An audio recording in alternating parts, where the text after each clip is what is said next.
बच्चों, आज हम पढ़ेंगे कक्षा 9वीं की गणित प्रश्नावली 2.5 का प्रश्न दूसरा है ना। इसके पहले का प्रश्न पहला हम कर चुके हैं बच्चों। प्रश्नावली 2.4 भी हम कर चुके हैं। यदि आपने नहीं देखी हो तो चैनल की प्लेलिस्ट में जाकर देख सकते हो। और इसी तरह के और वीडियो देखने के लिए 9th और 10th की सारी जानकारी के लिए आप हमारे चैनल को सब्सक्राइब कीजिए। तो चलो बच्चों शुरू करते हैं। प्रश्न दूसरा, सीधे गुणा किए बिना निम्नलिखित गुणनफलों के मान ज्ञात कीजिए। है ना, हमें सीधे गुणा नहीं करना है कि हम 103 में 107 का गुणा कर दे, ऐसा नहीं, सीधा नहीं करना है। और उसके बिना ही हमें गुणनफल इसका ज्ञात करना है बच्चों। तो इसके लिए, क्योंकि ये जो प्रश्नावली 2.5 है, आपको पता होगा यहाँ सर्व समीकरणों का प्रयोग किया गया है और उसके आधार पर हम इनका गुणा भी कर सकते हैं। तो किस तरह से कर सकते हैं आपको याद ही होगा कि सर्व समीकरण कौन कौन सी है। तो इसको हम और किस तरह से लिख सकते हैं ना, ये जो संख्या दे रखी है इसे हम और किस तरह से लिख सकते हैं। तो देखो बच्चों 103 लिखा है, तो इसको हम क्या ऐसे लिख सकते हैं, 100 धन 3, कोष्टक में लिख दो 100 धन 3। 100 धन 3 मतलब 103 है ना। और एक और कोष्टक में है ना, कोष्टक के यहाँ कुछ नहीं लगा, मतलब गुणा तो है ही सही। और ये 107 लिखा है, तो इसको लिख सकते हैं 100 धन 7 है ना, 100 धन 7 लिख सकते हैं। ठीक है, यही बात है। 103 हो गया है और 107 हो जाएगा। 103 गुना 107 है। ठीक है, तो यहाँ पर हमने इसको, यहाँ जो संख्या दे रखी थी उसे हमने इस तरह से लिख लिया। तो अब हमें ऐसा लग रहा होगा कि यहाँ किसी सर्व समीकरण का प्रयोग हम कर सकते हैं। तो देखो बच्चों, यहाँ पे 100 और यहाँ पे भी 100 है, मतलब ये x मान सकते हैं कि ये x है ना, ये x है और ये भी x है ना। x धन ये अलग, ये 3 है और ये 7 है, तो x धन a, ठीक है, x धन a और x धन b, x धन a और x धन b, ये एक सर्व समीकरण है, आपको पता है ना। तो इस सर्व समीकरण का हम प्रयोग यहाँ कर सकते हैं क्योंकि यह इस पे उपयुक्त बैठेगी। और इसका बिना गुणनफल किए हम इस सर्व समीकरण के साथ इसको हल कर सकते हैं। तो जो सर्व समीकरण थी बच्चों, x धन a x धन b, उसका जो गुणनफल था वो था x का वर्ग धन a धन b x धन ए बी। ठीक है, इस सर्व समीकरण का सूत्र ये था बच्चों, x का वर्ग धन a धन b x धन ए बी, है ना। हम पहले वाले सवाल में हम इसको कर चुके हैं। तो यहाँ पर यह सर्व समीकरण इसमें उपयुक्त बैठेगी। हम इसको यहाँ रख के, इस सर्व समीकरण का जो हल था यहाँ लिख के हम इसमें इसका मान रख देंगे। ठीक है, तो हमने यहाँ लिख दी है, देखो हमने यहाँ लिख दी बच्चों। अब हम इसमें मान रखेंगे। तो यहाँ पे पहले हम देख लेते हैं कि x बराबर क्या था। ठीक है, x धन है x धन भी था, तो x बराबर क्या है दोनों में, x बराबर है 100, x बराबर है 100 बच्चों, है ना। a बराबर क्या है, देखो बच्चों x धन है यहाँ लिखा हमने, तो a बराबर क्या है 3, है ना, a बराबर 3 है। और b बराबर क्या है, b बराबर है 7, है ना, b बराबर है 7। तो अब हम इसका मान रख देंगे। तो x का वर्ग के स्थान पर हो जाएगा 100 का वर्ग धन a धन b के स्थान पर 3 धन 7, और इस पूरे के साथ गुणा में है x, मतलब 100 धन ए बी, मतलब 3 गुना 7। ठीक है, तो हमने इसका मान रख दिया। ठीक है, 100 का वर्ग है, अब इसको और हल कर रहे हैं ना। तो 100 का वर्ग है मतलब 100 में 100 का गुणा, है ना।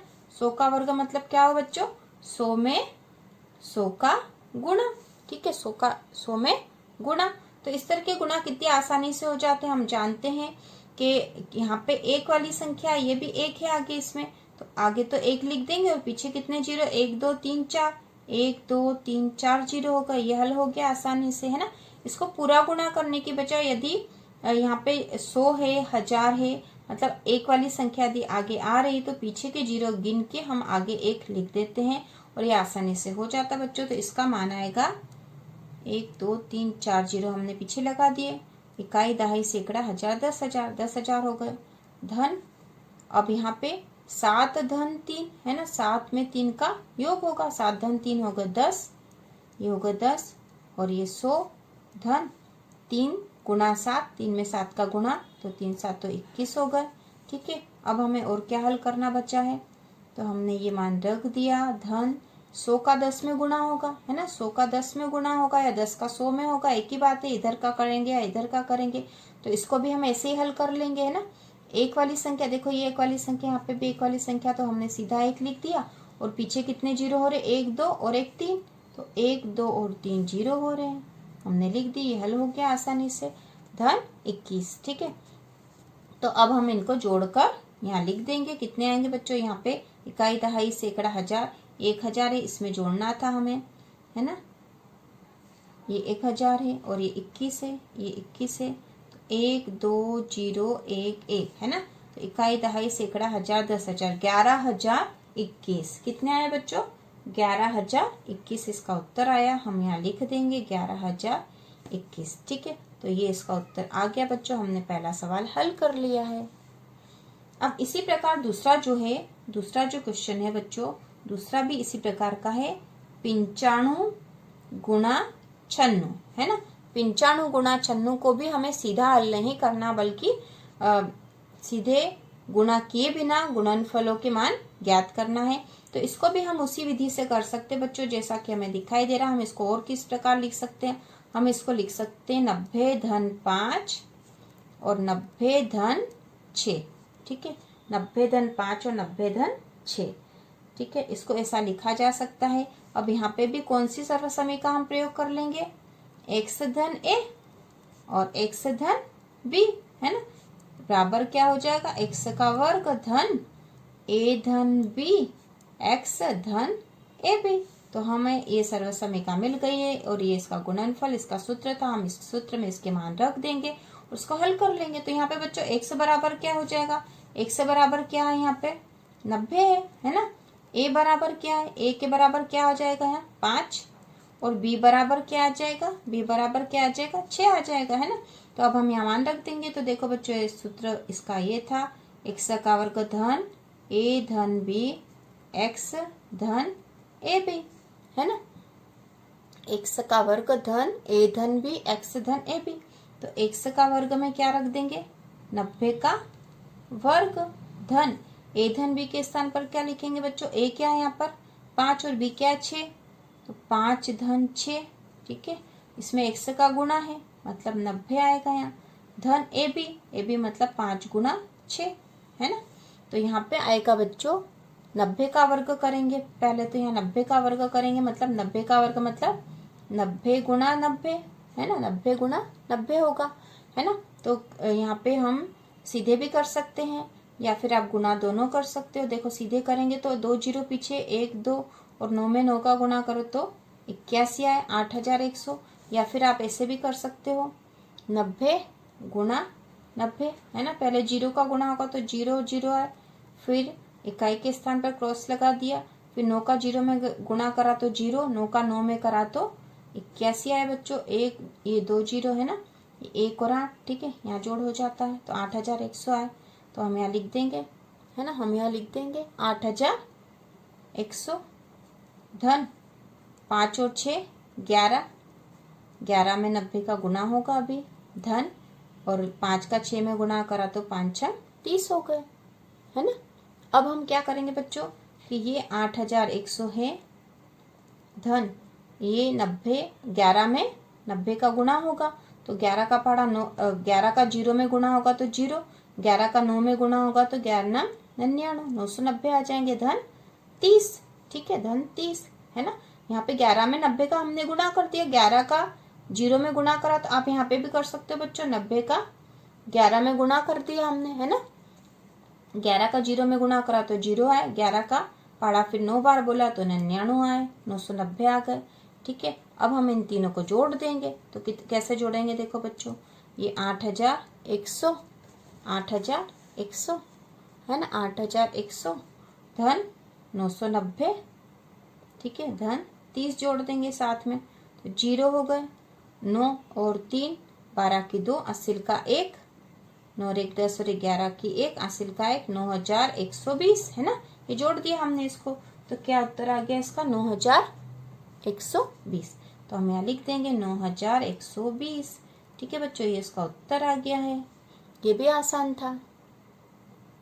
इसी का जो तीसरा क्वेश्चन है बच्चों, इसी का तीसरा क्वेश्चन है 104 गुणा 96, 104 गुणा 96। तो हम इसको अब इसको कैसे लिख के देख सकते हैं, हम कि हम किसी सर्वसमीका का प्रयोग कर पाए इसमें। तो देखो बच्चों कैसे 104 को कैसे लिख लेंगे, 100 धन 4 है ना, 100 धन 4 हो जाएगा है ना। और ये 96 को 90 धन 6 लिखेंगे तो होगा क्या, नहीं, क्योंकि यहाँ पे तो अलग अलग संख्या आ जाएगी। फिर हम 100 वाली में कन्वर्ट करके इसको लिखेंगे तो किसी सर्वसमीका का प्रयोग कर पाएंगे है ना।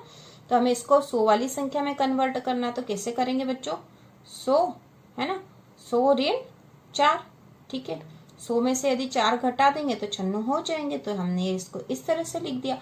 अब देखो बच्चों यहाँ कौन सी सर्वसमीका आ सकती है, 100 यहाँ पे भी है, 100 यहाँ पे भी, मतलब x है ना, x धन a और x ऋण b, ठीक है, x धन a x ऋण b, इस सर्वसमीका का हम प्रयोग कर सकते हैं।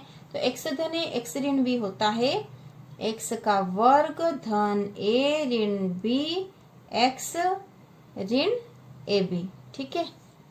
इसका ये सूत्र होता है। इस सूत्र में हम इसका मान रख देंगे बच्चों। यहाँ पे अब देखो x के स्थान पर क्या आएगा, x बराबर आ गया 100 है ना, a बराबर क्या आएगा, a बराबर आएगा 4 और b बराबर क्या आ जाएगा बच्चों, b बराबर भी आ जाएगा 4, ठीक है। तो हम इसका मान अब यहाँ रख देंगे। देखो x का वर्ग धन a ऋण b है ना, x ऋण a b, इस सर्वसमीका का ये फॉर्मूला है बच्चों, x धन a x ऋण b बराबर x का वर्ग धन a ऋण b x ऋण a b। तो इस फॉर्मूले में अब हम इस सवाल के लिए जो हमने मान निकाल लिया है, x बराबर 100 है, a बराबर 4 है और b बराबर भी 4 है, तो अब हम ये मान यहाँ रख देंगे जिससे कि हमें इसका गुणनफल प्राप्त हो जाएगा। तो x का वर्ग के स्थान पर हो जाएगा 100 का वर्ग धन a के स्थान पर क्या बच्चों 4 ऋण b के स्थान पर क्या है 4, इस पूरे में x का गुणा मतलब 100 का गुणा है, ऋण ab के स्थान पर क्या है ऋण a के स्थान पर 4, b के स्थान पर भी 4 है, ठीक है। तो यहाँ पे हो जाएगा 100 का वर्ग मतलब क्या होगा, 100 का 100 में 2 बार गुणा है ना, 100 का 100 में गुणा है ना बच्चों, 100 का 100 में गुणा, जीरो गिन ली हमने 1 2 3 4 जीरो और 1 लगा दिया, तो 1 के पीछे 4 जीरो हो गई, धन 4 में से 4 गए है ना, 4 में से 4 गए तो जीरो हो गया है ना। 4 में से पहले कोष्टक वाली संख्या हल करेंगे हम, 4 में से 4 गए तो जीरो हो गया। अब इसमें 100 का गुणा हो जाएगा, ऋण 4 का 4 में गुणा करा तो 4 चौक 16 हो गए है ना। तो यहाँ पे हो गया बच्चों, ये तो है ये संख्या हमने इसी कैसे लिख दी, धन जीरो है, जीरो का 100 में गुणा होगा है ना, जीरो का 100 में गुणा होगा तो ये पूरा क्या हो जाएगा जीरो हो जाएगा है ना, जीरो का 100 में गुणा तो जीरो ही हो जाएगा, तो यहाँ पे तो जीरो हो जाएगा, ऋण का 16। अब यहाँ जीरो का कोई महत्व नहीं, जीरो को इसमें जोड़ेंगे तो यही संख्या आएगी है ना, इकाई दहाई सैकड़ा हजार 10,000 है ना। तो ये जो 10,000 है ये ऐसे कैसे आ जाएंगे, इसमें जीरो जुड़ गया है तो इससे कोई फर्क नहीं पड़ेगा, ऋण के 16 है ना, 10,000 ऋण 16, तो इस 10,000 में से 16 हम घटा देंगे है ना, घटा देंगे बच्चों। देखो ये 10,000 हमने लिख दिए, ऋण के 16, ठीक है, 10 में से 6 गए तो 4, यहाँ पे बच्चा 9 में से 1 गया तो 8 9 9 है ना, 9,984 है ना, 9,984 है ना, ये इसका उत्तर आ गया बच्चों। देखो बच्चों यहाँ कैसे घटाए थे हमने, आप देख लो एक बार है ना, यहाँ पे जीरो है, जीरो में से 6 नहीं घटेगा तो ये क्या करेगा इधर से उधार लेगा, यहाँ पे 10 है ना, 10 अपने में से एक उधार दे देगा तो ये हो जाएगा 9 और ये जीरो से हो गया 10, ठीक है, ये 10 फिर इसको उधार दे देगा तो ये 9 हो जाएगा और ये जीरो से 10 हो जाएगा, फिर ये इसको उधार दे देगा तो ये 9 हो जाएगा और ये 10 हो जाएगा, 10 में से 6 गया तो 4, 9 में से 1 गया तो 8, फिर 9 का 9 और 9 का 9, 9,984 है ना।